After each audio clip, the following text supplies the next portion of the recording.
नमो अरिहन्ताणं नमो सिद्धाणं नमो आयरीयाणं नमो वज्रायाणं नमो लोये सव्यसाहुणं।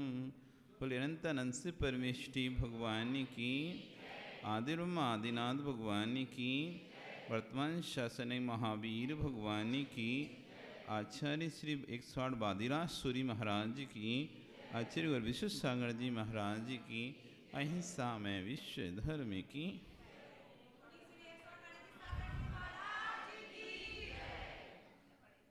एकी भावं गते विमया या स्वयं कर्म बंधो घोरम दुःखं भवभवगतो दुर्निवारा करोति तस्याप्यस्य तयि जिनरवि भक्तिरुन्मुक्तये चेत् जेतुं शक्यो भवति न तया को वरस्तापि हेतु ज्योतिरूपं दुरितनिवहादान्तविध्वंस हेतु त्वामे बाहुर्जिनवरचिरं तत्त्वविद्याभियुक्ता चेतो वासे भवसि च मम स्फारमुद्भासमान तस्मिन्नाह कथमिवतमो वस्तुतो वस्तुमीष्टे आनन्द्राशु स्नपितवदनं गदगदं चाभिजल्पन् यस्या एतत्तयि दृढमनः स्तोत्रमन्त्रै भवन्तं तस्या व्यस्तदपि च सुचिरं देहबल्मीकमध्यान् निष्कास्यन्ते विविधविषम व्याधया काद्रविः प्रागेभिः त्रिदिवभवना देशता भव्यपुण्यात् पृथ्वीचक्रं कनकमयता देवनिर्णीत इदं ध्यानद्वारं मम रुचिकरं शान्तिगेहं प्रविष्ट तत्किमचित्रं जिनवपुरिदं यश्वर्णीकरोसि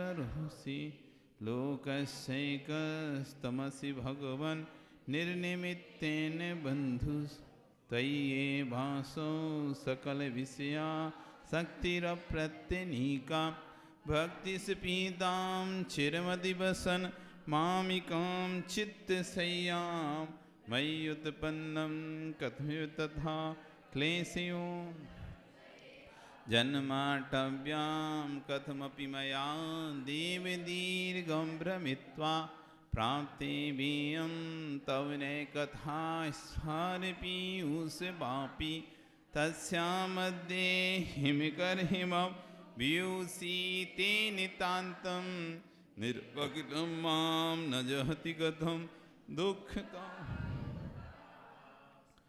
यहाँ पर छठवां श्लोक ही चल रहा है अभी। नए कथा के बारे में हम नए की कथा बड़ी विस्तृत है, छोटी मोटी कथा नहीं है। नए कथा नए का विषय विशाल है, महान अटवी के समान नए का विषय है। अभी सिर्फ 7 नए के बारे में हमने जाना। नैगम, संग्रह, विव्यार, ऋजुसूत्र, शब्द, समाविरूढ़ और एवं भूत नए। नए के साथ होते हैं उपनय। ये तो 7 क्या हैं? नए हैं। अब इसी प्रकार आते हैं उपनय, जो नए तो नहीं है लेकिन नए के बराबर से, जिनकी 7 नयों में तो गिनती नहीं आ रही। जैसे प्रधानमंत्री और उप प्रधानमंत्री आता है ना, राष्ट्रपति, उपराष्ट्रपति, मंत्री, मुख्यमंत्री, उप मुख्यमंत्री। ऐसे ही नए, उपनय, जो नए के अधीन होकर काम करते हैं वो उपनय कहलाते हैं। ये 3 प्रकार के होते हैं: सद्भूत, सद्भूत, असद्भूत और उपचरित असद्भूत। सद्भूत, असद्भूत, उपचरित असद्भूत। जो है उसको कह रहे हैं, जो है उसको कह रहे हैं, लेकिन वैसा नहीं है वैसा कह रहे हैं। आप में ज्ञान दर्शन है, आप में क्या है? ज्ञान दर्शन आत्मा से अलग हैं या आत्मा के साथ हैं? आत्मा से अलग है ज्ञान या आत्मा के साथ है? आत्मा से अलग है या आत्मा के साथ है? तो आत्मा और ज्ञान, फिर दो शब्द क्यों हैं? आत्मा में ही ज्ञान है कि आत्मा से अलग है ज्ञान?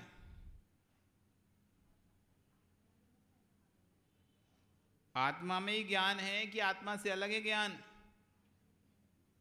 अरे जी, आत्मा में ही ज्ञान है। आत्मा से ज्ञान भिन्न नहीं है। जो आत्मा है वही ज्ञान है, जो ज्ञान है वही आत्मा है। फिर आत्मा और ज्ञान ये दो शब्द क्यों?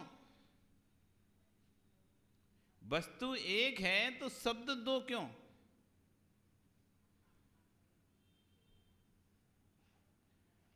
वस्तु एक है, भिन्न है या अभिन्न है? अलग अलग है कि एक है? कैसी है? अलग अलग है या एक है? आत्मा और ज्ञान अलग अलग हैं या एक हैं? अलग अलग कैसे अलग अलग है? तो हमने शरीर की बात ही नहीं कर रहे हैं, हम तो ज्ञान की बात कर रहे हैं। आत्मा और शरीर भिन्न भिन्न है, समझ में आता है। शरीर अलग दिखाई देता है, आत्मा अलग दिखाई दे, इसलिए दो चीजें हैं तो समझ में आता है भिन्न भिन्नता। लेकिन ज्ञान और आत्मा, ज्ञान और आत्मा ये भिन्न भिन्न हैं या एक हैं? इतने से सद पे एक बड़ा दर्शन खड़ा हो गया था। नहीं, वैशेषिक, एक वैशेषिक दर्शन हुआ। वैशेषिक दर्शन वो मानता है कि आत्मा और ज्ञान अलग अलग हैं। क्या मानता है? आत्मा और ज्ञान अलग अलग हैं। आत्मा और ज्ञान अलग अलग हैं। जैसे वसूला अलग है, वसूला जो काटना, और कुल्हाड़ी अलग है उसका। जैसे डंडा अलग है, डंडा अलग है, कुल्हाड़ी अलग है, लेकिन दोनों मिलके पेड़ को काटते हैं। ऐसे ज्ञान अलग है, आत्मा अलग है, दोनों मिलकर जानते हैं। ठीक है, सेट हो रहा उदाहरण? क्यों नहीं हो रहा? कितना तो अच्छा दिया। कुल्हाड़ी होती ना, कुल्हाड़ी का डंडा अलग है, कुल्हाड़ी अलग है। अकेला डंडा पेड़ को काट सकता है क्या? अकेली कुल्हाड़ी पेड़ को काट सकती है क्या? नहीं काट सकती ना। दोनों मिलते हैं तब जाकर पेड़ को काट पाते हैं। ऐसी ज्ञान अलग है, आत्मा अलग है, दोनों मिलते हैं तब वस्तु को जानते हैं। काटो इस बात को उनकी, ऐसे मूड हिलाने से थोड़ी ना हो जाएगी। नहीं नहीं, अलग अलग है, अलग अलग है तो दो सबूत तुम भी प्रमाण दो, अलग अलग हैं या एक हैं। तुम कहते एक है तो एक के सबूत दो। उनने तो दे दिया अपना, उनने तो अपना तर्क रख दिया ना सामने वाले ने, कि जैसे वसूला भिन्न है, कुल्हाड़ी लकड़ी भिन्न है, कुल्हाड़ी भिन्न है, दोनों अलग अलग अलग रहती हैं तो पेड़ को नहीं काट सकती हैं, दोनों मिल जाती हैं तो पेड़ को काट डालती हैं। ऐसी ज्ञान अलग है, आत्मा अलग है, दोनों अलग अलग स्वतंत्र स्वतंत्र कुछ काम की नहीं है, दोनों मिल जाती हैं तो वस्तु को जानने लगती हैं। अब कार्टून के तर्क को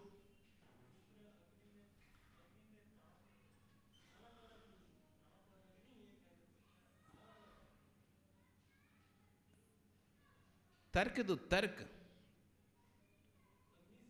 तर्क दो, तर्क तर्क देना पड़ेगा आपको।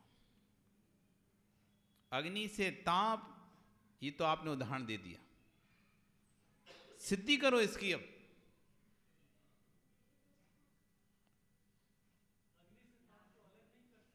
सिद्धि करो इसकी। वो वकील साहब कहेंगे आज वकील आए नहीं क्या, कहाँ गए, आज बैठे थे आगे, क्या वकील साहब कोई लेके आ जाए अदालत में, बोले कि ये रहा सबूत, अब निर्णय करो, तो निर्णय कर देता जज, सिद्ध करना पड़ेगा ना ये सबूत सही है कि नहीं है। ये जो आपने तर्क रखा है, जो आपने बात रखी है, उसके लिए प्रमाण देना पड़ेगा, नहीं देना पड़ेगा वापस, कि बस बोल देने से हो जाएगा। तुमने बोल दिया कि अमुक व्यक्ति ने खून नहीं किया,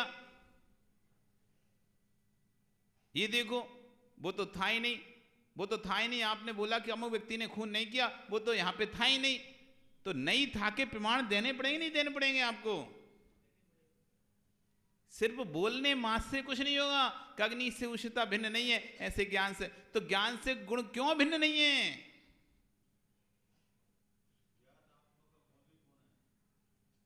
ज्ञान आत्मा का गुण है। और बढ़ो आगे,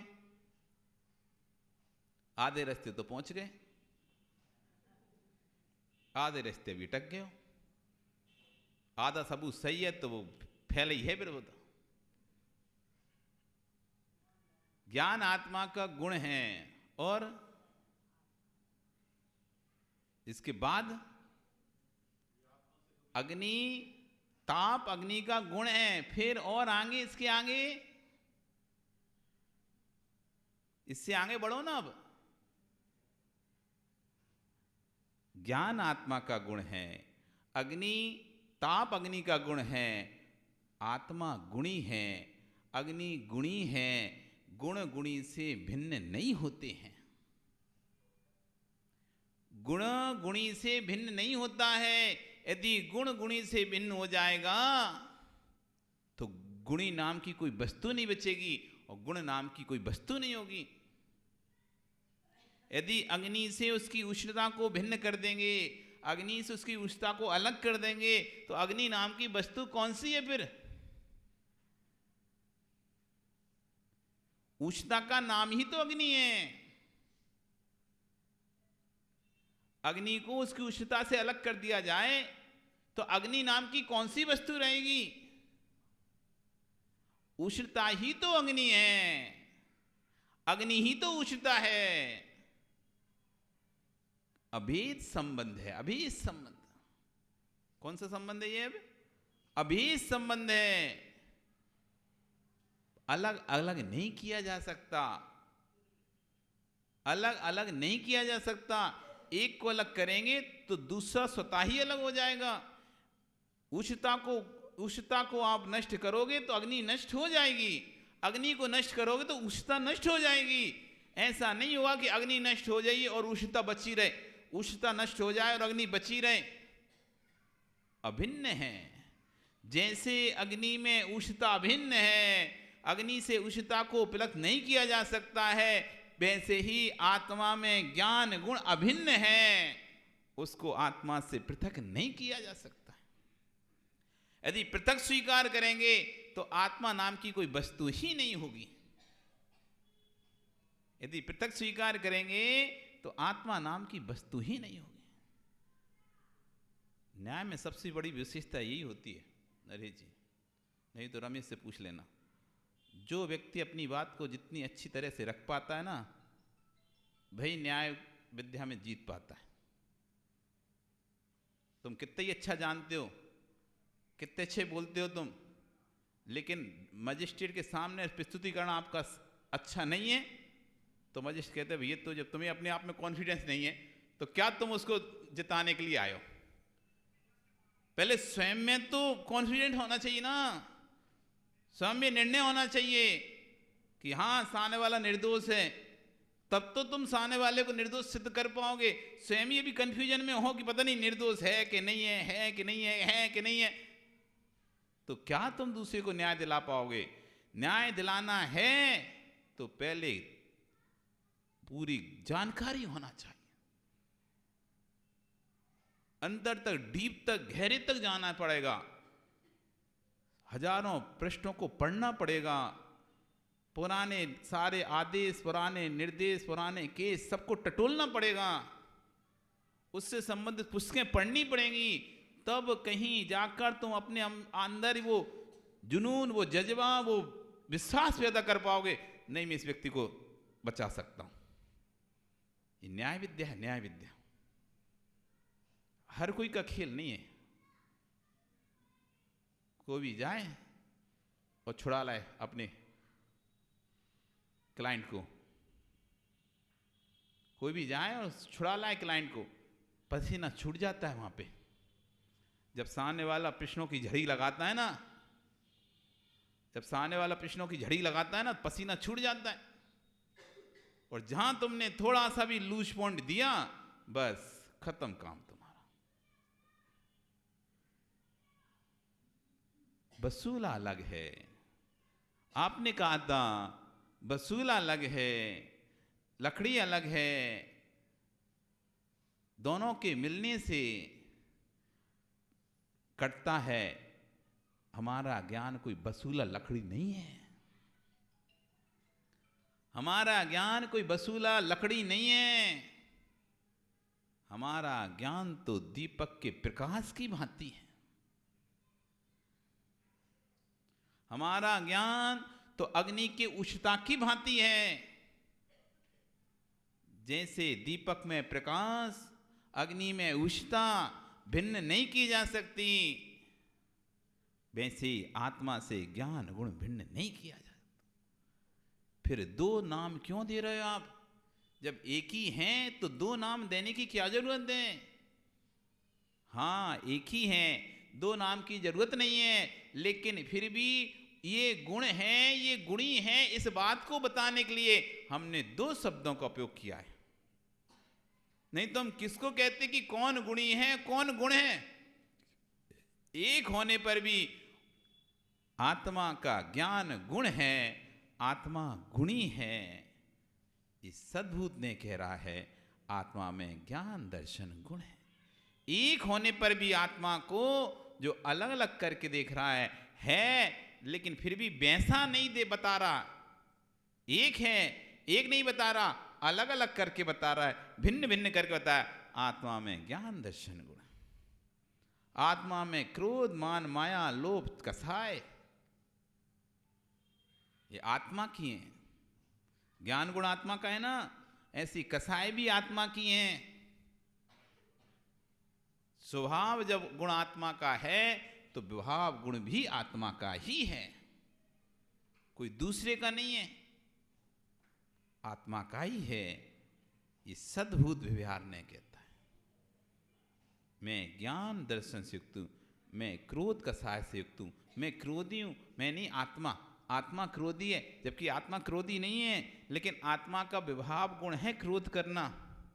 आत्मा में विभाव गुण है क्रोध करना, इसलिए आत्मा क्रोधी भी है, आत्मा लोभी भी है, आत्मा मानी भी है, आत्मा मायाचारी मायावी भी है।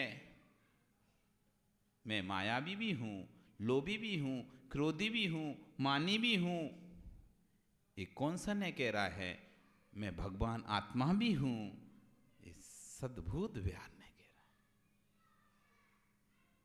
कौन सा ने कह रहा है? ये सद्भूत। ऊपर से जा रहा होगा, कोई बात नहीं, जाने दो। ऊपर से जा रहा है तब भी जाने दो। सुनो भगवान की वाणी को, पर सुनो भगवान की वाणी को। कितनी गहरे गहरे तत्व हैं इस आगम में। अपने तो बस वो ही आता है, दो भजन गा लो, दो जयकारा लगा लो, दो चार पूजन कर लो, हो गई बस। यही है धर्म। इसके अलावा कुछ सीखना ना सीखा है, ना सीख पाओगे कभी। ना सीखा है, ना सीख पाओगे। क्यों नहीं सीख पाएंगे? क्योंकि आपको नए कथा का बोध ही नहीं है। जे ने दिट्ठी विहीणा तेषाम न बत्थु रूप उपलब्धि बत्तु स्वभावहीणा सम्मा इट्ठी कहम होंती। आचार्य देवसेन स्वामी जो कि ने के महान आचार्य हुए, उन्होंने लिखा है जे ने दिट्ठी विहीणा, जिसके नैनों की जो जिसके पास नय की दृष्टि नहीं है, जिसके पास नय की दृष्टि नहीं है, जो नय की दृष्टि से विहीन है, उसे वस्तु स्वरूप की उपलब्धि नहीं हो सकती। और जिसको वस्तु स्वरूप की उपलब्धि नहीं होगी, वो सम्यक दृष्टि हो नहीं सकता। पूजन पाठ सम्यक दर्शन का प्रमाण पत्र नहीं है। अभिषेक आदि ये सम्यक दर्शन का प्रमाण पत्र नहीं है। कोई पूजन पाठ कर रहा हो, अभिषेक आदि कर रहा हो, खूब जप तप कर रहा हो, ये उसके सम्यक दर्शन का प्रमाण पत्र नहीं है।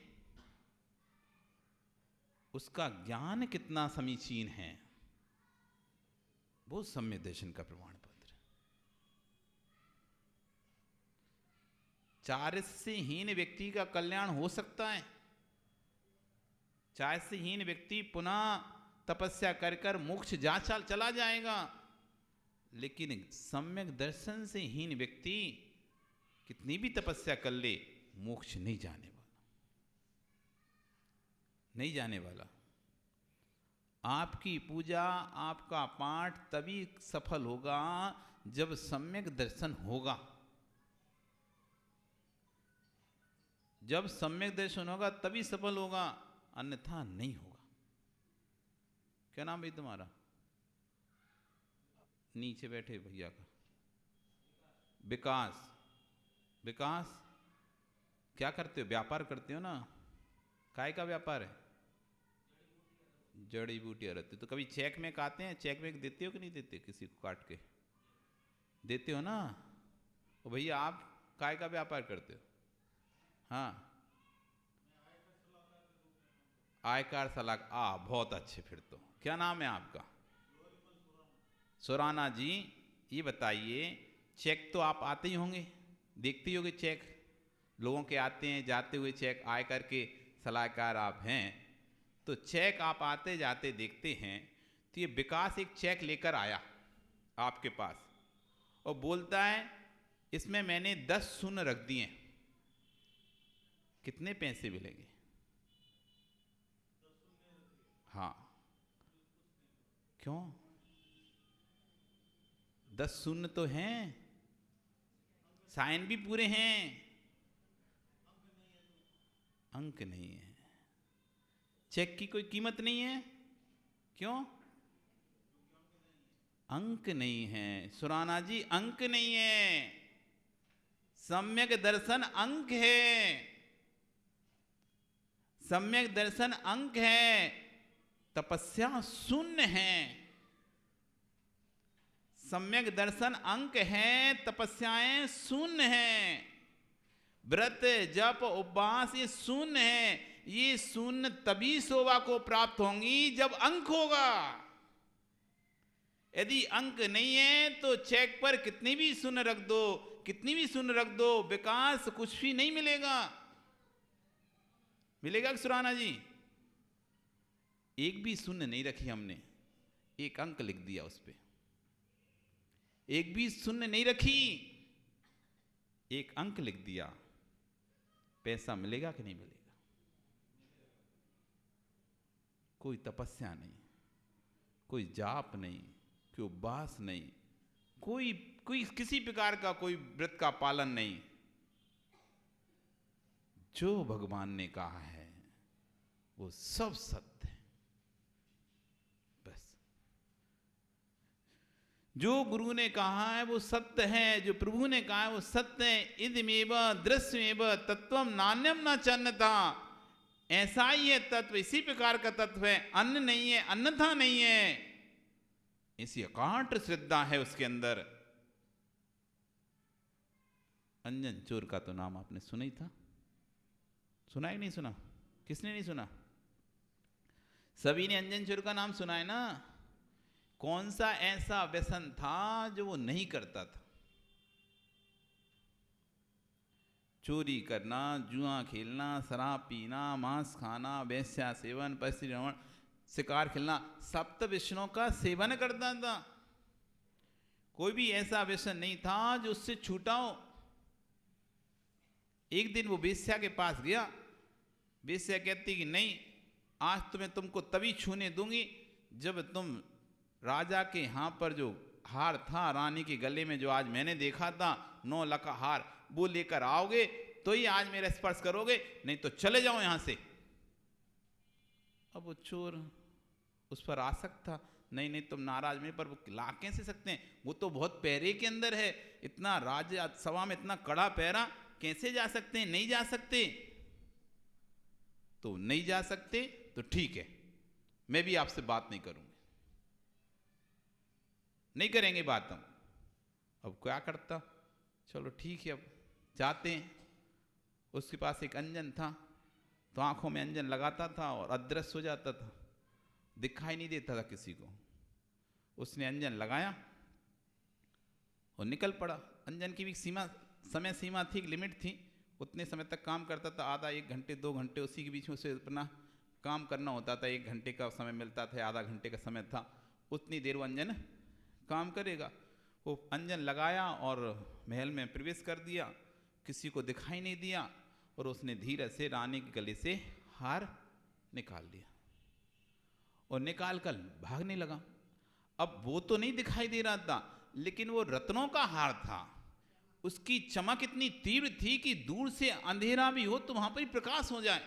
और जब वो निकाल के भगा तो दरबान चौकी सेवकों ने देख लिया, सिपाहियों ने, अरे अरे कोई ये चोर हार चोरा के ले गया, दिखाई नहीं दे रहा, अरे ये अंजन चोरी होगा, ये हर पूरे नगर में चोरी करता, आज तो इसे पकड़ के ही रहेंगे, छोड़ना नहीं आज इसको। अब वो हार लेकर दौड़ रहा है। अब जहां जहां हार जा रहा है तो सेवक उसी की दिशा में उसका फॉलो करते उसके पीछे पड़ गए। अब उसको तो लगा अब तो गए प्राण, अब तो प्राण गए, अब क्या करें। अभी हार उसके चक्कर में, हार के चक्कर में रहे तो निश्चय से प्राण तो आज चले जाएंगे। और उसका प्रभाव धीरे धीरे, अंजन का प्रभाव भी खत्म होने लगा और वो भी दिखाई देने लगा धीरे धीरे। तो उनको सैनिकों को तो स्पष्ट दिखने लगा कि हाँ वो जा रहा है चोर, भाग, पकड़ो पकड़ो पकड़ो। उसके अब तो प्राण गए, आज तो बचने वाले नहीं है। कहाँ उसकी बात मान ली और ये हार चुराने आ गए। उसने फेंका हार इधर जोर से दूर, तो सैनिक लोग उस हार की दिशा में वहां भाग गए और एक गहरे अंदर सघन जंगल में जाकर दौड़ते भागते अपने प्राणों की रक्षा के लिए भागा। उन सैनिकों को हार तो मिल गया लेकिन ये नहीं मिला। अब उनको तो इसकी खोज चाहिए थी। उनका इसी जंगल में गया है, कहीं बाहर तो नहीं, इसी जंगल को चारों तरफ से घेरो, इसी जंगल को चारों तरफ से घेरो, कहीं ना कहीं तो मिलेगा। कहाँ जाएगा, आज तो पकड़ के ही रहेंगे, आज तो इसको छोड़ने ही नहीं है। इधर वो दौड़ा दौड़ा जा रहा है अंदर जंगल में घेर। अचानक ही शमशान घाट का एक स्थान था, वहां पर एक बड़ा सा पेड़ था। वहां एक व्यक्ति एक नीचे अनेक नुकीले तलवार, भाले, बर्छी आदि अनेक चीजें लगाकर रखा हुआ था सीधे, और ऊपर एक छीका बना के डलिया सा बनाया हुआ था, उसमें 108 रस्सियां लगी हुई थी। वो उन पे बैठता था और थोड़ी देर बैठता था, हाथ में एक चाकू लेता था, कटार देखता था, सोचता था, छुरी पर लगाता था, फिर वापस रख लेता था और नीचे उतर जाता था। ये क्या कर रहा है यहाँ पे, पहली बार वो देख रहा है, ये क्या स्थिति चल रही। वो आकर पूछता, भाई कर क्या रहे हो। कि ऐसी बात है, तुम्हें करना क्या है, तुम जाओ यहां से, भागो। तो नहीं, बताओ तो कर क्या रहे हो, मैं कुछ मदद कर सकूं। अरे कुछ नहीं, जिनदत्त सेठ है, जिनेंद्र भक्त सेठ था, जिनदत्त सेठ था, उसने कहा उसके पास एक विद्या थी, वो उस विद्या से आकाश में उड़कर अकृत्रिम चैत्यालयों की वंदना करता है। एक बार मैंने उससे पूछा, तुम कहाँ जाते हो इतनी सुबह सुबह। उसने बताया, मैं अकृत्रिम चैत्यालय की वंदना करने जाता हूँ, मुझे अमुक्त प्रकार से विद्या सिद्ध हुई है। तो मैंने उससे पूछा, मुझे भी बताओ कैसे सिद्ध होगी। उसने कहा था कि ये मंत्र को पढ़ना है आपको, नीचे बड़ी बड़ी तलवार, भाले, नुकीले नुकीले, पैनी तीक्ष्ण धार वाले लगा के, ऊपर डलिया बांध के, छीका बांध के, इस पर बैठकर एक बार नौकारवन पढ़ना और एक ये रस्सी काट देना। ऐसे 108 बार पढ़ना है और 108 बार रस्सी काटना है। और जैसे ही पूरी रस्सी कटेंगी और ये नीचे गिरेगा और तुमको विद्या मिल जाएगी। अब समस्या ये है कि कहीं वो सेठ कहीं अपनी दुश्मनी तो नहीं निकाल रहा मुझसे कहीं। डर इस बात का मुझे, कहीं कोई रंजिश तो नहीं है, मुझे तो नहीं पता रंजिश होने की, कहीं कोई रंजिश हुई और उसने तो कह दिया काट देना और कोई विद्या सिद्ध नहीं हुई तो अपने तो गए प्राण। तो नीचे तो लगे बिल्कुल नुकीले तलवार, भाले, गए मतलब। इसलिए मुझे डर लग रहा है बार बार। तो उसने कहा, ठीक है, आप एक काम करो, आपसे सिद्ध नहीं होगी विद्या, आप तो जाओ, आप मुझे मंत्र बताओ, मैं करता हूं। उसने कहा, ठीक है तुम कर लो, हमको अब नहीं चाहिए, यहीं जमीन पे ही अच्छी, मर गए तो क्या स्वर्ग क्या करना जाके, नहीं मर के, जमीन ही अच्छी हमें तो हमें नहीं जाना घूमने। उसने कहा, ठीक है मंत्र पकड़ो ये पढ़ लो वो करना। उसने सुना दिया मंत्र, उसने सुन लिया और खुद जाकर बैठ गया। वो सोचता है कि जिनेंद्र जो सेठ है, कि चोरों को हर घर की खबर पता रहती है, साहूकारों को भला तुम्हारे घर की पता ना हो, तुम्हें पड़ोसी पता ना हो, तुमको तुम्हारे घर में रहने या बगल में रहने वाले के पास क्या क्या है क्या क्या नहीं तुम्हें नहीं पता होगा, लेकिन चोरों को सब घर घर की पता रहती है। कौन व्यक्ति कैसा है, क्या करता है, क्या नहीं करता, कितना चोरी करता है, कितना। तो उसे पता था कि जो सेठ है बड़ा ईमानदार है, वो भगवान का सच्चा भक्त है, वो कभी आज तक उसने झूठ नहीं बोला किसी को, आज तक उसने छला नहीं है किसी को। इस व्यक्ति को विश्वास नहीं तो उस पर, लेकिन मुझे पूरा विश्वास उस सेठ के ऊपर, वो कभी भी झूठ नहीं बोलेगा। अब सोचो किस पे, भगवान पे विश्वास नहीं था उसे, कोई भगवान पे विश्वास नहीं था, किस पे विश्वास था उसे, सेठ पे, कि सेठ भगवान का भक्त है। किसका भक्त है ये भगवान का भक्त है, ये कभी झूठ बोले ही नहीं सकता। इसने कहा है तो सही होगा, खत्म काम। इसने कहा है तो सही होगा। अब मुझे तो उसे तो कोई मतलब ही नहीं, धन से उसे कोई मतलब था ही नहीं। उसने कहा है तो सही होगा, क्योंकि वो कभी झूठ बोलता ही नहीं है। इधर सोच ही रहा था, तभी सैनिक लोग वहां पर दौड़े दौड़े आ रहे हैं, उनकी घोड़ों की टापें सुनाई देने लगी। अब इधर टेंशन है, वो जो मंत्र उसने सुना था वो भी भूल गया। अब क्या सुना था मैंने, क्या बोला था, अब तो वो भी याद नहीं है। आणम ताणम कछु न जानम, सेठ बचन प्रमाणम। सेठ ने जो कहा है वो प्रमाण है, और एक बार कहने पर सारी, एक एक काटना था ना, एक इतना समय तो था नहीं एक एक काटे, तो सैनिक आ रहे थे, एक बार में उसने सारी रस्सियां काट दी। इधर रस्सियां काटी नहीं, डलियां नीचे गिर रही हैं, तभी बिल्कुल 1 इंच बची, तभी विद्या प्रकट हो गई। आकाश गामनी विद्या प्रकट हो गई। कहिए स्वामी मुझे क्यों स्मरण किया, कहिए स्वामी मुझे क्यों स्मरण किया, मैं आपकी दासी, मुझे बताइए मुझे क्या आज्ञा है। आश्चर्यचकित है वो व्यक्ति। आप सोचो किस बल पर विद्या प्राप्त हुई उसे, कोई उपवास के बल पर, कोई तपस्या के बल पर, कोई जप के बल पर, कोई बल पर नहीं, सिर्फ एक आस्था के बल पर। जिसको गुरु पर आस्था है, जिस पर प्रभु पर आस्था है, उसकी उपास विद्या क्षमा क्षमा आती है। कहते ने कहावत थी, गुरु मेहरमान तो गधा पहलवान गुरु मेहरमान तो गधा भी पहलवान। फिर जिस पर गुरु का हाथ हो, फिर उसको फिर किसी की चिंता नहीं। जिस पर गुरु का हाथ हो, फिर उसे किसी बात की चिंता नहीं करना चाहिए, अब सब अच्छा होगा। विद्या सिद्ध हो गई। वो कहता है कि जब एक सेठ की इतनी सी बात सुनने पर ये विद्या सिद्ध हो सकती है, तो सेठ के पास जाना चाहिए। नियम से और भी बड़ी बड़ी विद्याएं होंगी उसके पास है, और भी बड़ी विद्याएं होंगी। जब एक छोटी सी विद्या इतने से, अब अंजन को छोड़ो, अभी तो छोटी अंजन, अब मैं चोरी करूंगा तो अब इससे करूंगा ना चोरी में। अभी कहाँ अंजन से चोरी करता था, भागने का, अब आकाश से भागूंगा, इधर चोरी करूंगा और आकाश में उड़ जाऊंगा। विद्या क्यों सिद्ध की उसने, चोरी करूंगा। अब उसने सोचा जब ये विद्या है, इससे कोई बड़ी विद्या होनी चाहिए सेठ के पास। तो उससे कहता है चलो मुझे उसके पास लेके चलो जिसने ये विद्या सिद्धि का मंत्र दिया था। इधर सेठ सुमेरु पर्वत पर अकृत्रिम चैत्यालयों के दर्शन करने, वहां ये चोर पहुंच गया। सेठ जी को नमस्कार। सेठ उसे देख के आश्चर्यचकित, ये चोर यहां कैसे? बड़े बड़े धर्मात्मा तो यहां आ नहीं पाते, बड़े बड़े धर्मात्मा तो यहां आ नहीं पाए, ये चोर कैसे आ गए यहां पे? तुम यहां कैसे? आपकी कृपा से। अब तो और बड़ी टेंशन हो गई, मेरी कृपा से, मैंने से कौन सी कृपा कर दी? आपने जो मंत्र दिया था उसकी सिद्धि से मैं आया हूं। मैंने तुम्हें कौन सा मंत्र दिया, कब मंत्र दे दिया?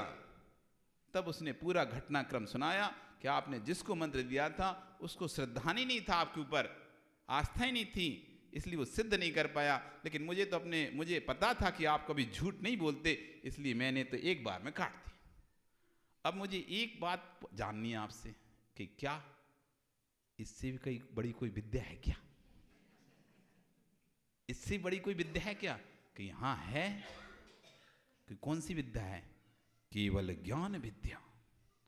अच्छा, उसमें क्या होता है? उसमें सभी वस्तुएं स्पष्ट पता चल जाती हैं। यहीं बैठे बैठे, एक स्थान पर बैठे बैठे तुम पता कर सकते हो तीनों लोक में कौन सी चीज कहां पर है। अच्छा, मैं पता कर सकता हूं। हाँ, कहां मिलेगी विद्या? चलो, ले गया सुमेरु पर्वत जो महाराज थे उनके पास ले गया। अब उसे तो विद्या चाहिए थी, आस्था तो सेठ के ऊपर थी उसको पूरी। सेठ ने कहा कि इनके पास मिलेगी, ये जो कहें वैसा करना, सो विद्या मिलेगी। उसने कहा पक्का करूंगा मैं, आप तो बताओ किसके पास जाना है। वो ले गए महाराज के पास। इसको केवल ज्ञान विद्या चाहिए स्वामी जी, केवल ज्ञान विद्या चाहिए। हाँ, मुझे केवल ज्ञान विद्या चाहिए। ठीक है, पंच महाव्रत के संस्कार कर दिए, मुनि बना दिया। करो उग्र तप, उग्र तप करो, ऐसे ध्यान करो। उसको विधि बता दी, ऐसे ध्यान करो, ऐसे तपस्या करो, महीनों महीनों के व्रत करो। ऐसे करके वो तपस्या की, व्रत किया और केवल ज्ञान विद्या को प्राप्त कर लिया। जो चोर था वो भगवान बन गया, जो चोर था वो भगवान बन गया। किस बल पर बन गया? सुराना जी, किस बल पर बन गया? श्रद्धा के बल पर। ये शून्य तभी काम की हैं जब श्रद्धा का अंक है। यदि श्रद्धा का अंक नहीं है तो चेक पर कितनी भी शून्य रखी जाए, कितनी भी छगनलाल जी शून्य रख दो, पन्नालाल शून्य रख दो, ये शून्य कोई भी काम की नहीं है। यदि अंक है, अंक के साथ एक शून्य भी रखिए तुमने, उस अंक का 10 गुना महत्व है। एक अंक भी है, उस एक अंक के साथ तुमने एक शून्य भी रखी है, 10 गुना महत्व हो गया। 2 शून्य 100 गुना महत्व हो गया। 3 शून्य 1000, 4 शून्य 10,000, 5 शून्य लाख, 6 शून्य 10। अब जैसे जैसे शून्य बढ़ती जा रही हैं उस अंक का महत्व बढ़ता जा रहा है। अब शून्यों की कीमत है, अभी तक शून्य की कीमत नहीं थी, अब सुशील शून्य की कीमत है कि नहीं? उसकी शून्य की कीमत अब क्यों? अंक साथ है। जब अंक साथ हो तो व्रत, जप, उपवास, अभिषेक, पूजन, पाठ, माला, सबकी कीमत होगी। यदि अंक नहीं है तो किसी की भी कोई कीमत नहीं है। बरसों बरसों के उपवास भी कर लोगे, बरसों बरसों भूखे पेट भी रह लोगे, तब भी कोई कल्याण नहीं होगा। और ये अंक उसी को मिलेगा जिसके पास नेका चक्षु है। ये अंक उसी को दिखाई देगा जिसके पास नेका चक्षु है, जिसके पास जे ने दृष्टि विहीना, जो नए दृष्टि से विहीन है। तेस्मिना रूप वस्तु स्वरूप उपलब्धि, उसे वस्तु के स्वभाव की उपलब्धि नहीं हो सकती। और वस्तु स्वभाव की उपलब्धि हुए बिना सम्मा इट्ठी कहां होती?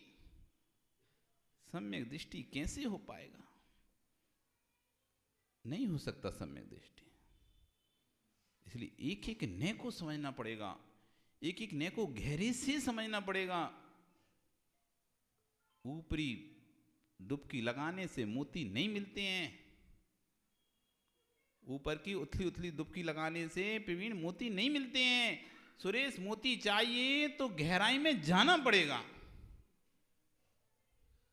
ओ शांतिलाल जी, जाना है कहीं रहना है? कहां जाना है? पीछी कमंडल के साथ जाना है कि लकड़ी कंडे के साथ जाना है? जाना है ना? कैसे जाना है? पीछी कमंडल के साथ या लकड़ी कंडे के साथ? कैसे जाओगे? जाना तो है। पक्की बात है, कोई नहीं रोकेगा। अब निर्णय तुम्हारे हाथ है, निर्णय तुम्हारे हाथ है। लकड़ी डंडे के साथ जाना है, कंडे डंडे के साथ जाना है, या पिछी कमंडल के साथ जाना है। जाना तो है, पक्का है। ओ छावड़ा जी, पक्का है। छोड़ दो अब बेटे का पोते का राग, युग का राग छोड़ दो शांतिलाल।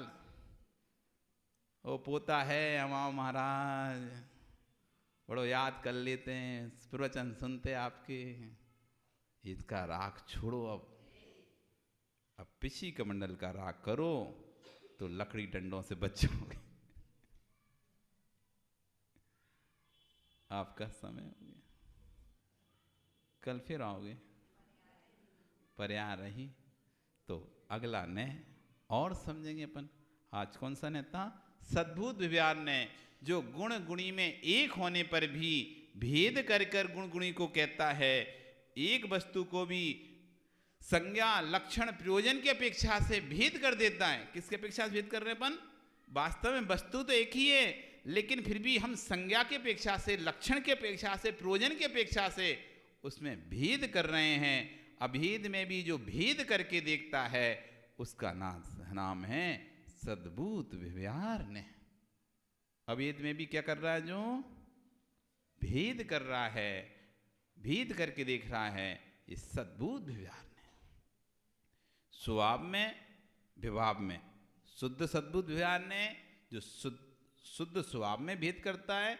अशुद्ध सद्भुत व्यवहार ने, जो विभाव में भेद करता है। आत्मा के शुद्ध ज्ञान दर्शन गुण आत्मा के हैं के लगा दिया। इसी का मतलब है कि दो चीजें बता रहे हैं। संबंध जहां जुड़ता है वहां दो होते हैं, तभी संबंध होता है। एक में कभी संबंध नहीं होता। संबंध करते हो ना आप, लड़की का संबंध करते हो, लड़के का संबंध करते हो, तो कितने में होता है? दो में होता है। जब भी दो होंगे तभी संबंध होगा, एक में संबंध नहीं होता है। इसलिए संज्ञा लक्षण प्रयोजन की अपेक्षा से भेद है, वास्तव में भेद नहीं है। आत्मा में कसाय है, आत्मा ही कसाय रूप परिणत होती है। इसलिए आत्मा के कसाय गुण ये अशुद्ध सद्भुत विहार ने कह रहा है। शुद्ध सद्भुत में क्या है? आत्मा में ज्ञान दर्शन गुण। इस तरह से ये सद्भुत विहारने को हमने समझा। कल हम असद्भुत विहारने को समझेंगे, फिर उपचरित असद्भुत विहारने को। ऐसे न्यों का जो समूह है उसको समझ लेंगे। ये नय चक्र है जो इसमें एक बार जिसने इसको अपने हस्तगत कर लिया इस नय चक्र को, जैसे चक्रवर्ती का चक्र होता है ना, चक्रवर्ती का चक्र कभी विफल नहीं जाता। जिसके ऊपर चला दे उसका हित कर कर ही लौटता है। सिर्फ अपने सगे संबंधियों को छोड़कर किसी को भी चक्र चला देगा उसका हित होगा, चाहे कितना से बड़ा बड़ा व्यक्ति भी क्यों ना हो, कितना भी ताकतवर व्यक्ति क्यों ना हो। एक बार सिद्धहस्त हो जाए चक्र, ऐसी नए चक्र जिसको सिद्धहस्त हो जाता है, वो किसी कैसा भी प्रकार का मिथ्यात्व का व्यक्ति हो, वो मिथ्यात्व हो, उस सारे मिथ्यात्व को नष्ट करता हुआ आगे बढ़ता चला जाता है। हमको भी वे नए चक्र सिद्ध हो, इसी मंगल भावना के साथ बोली भगवान महावीर स्वामी की जिनवाणी स्तुति।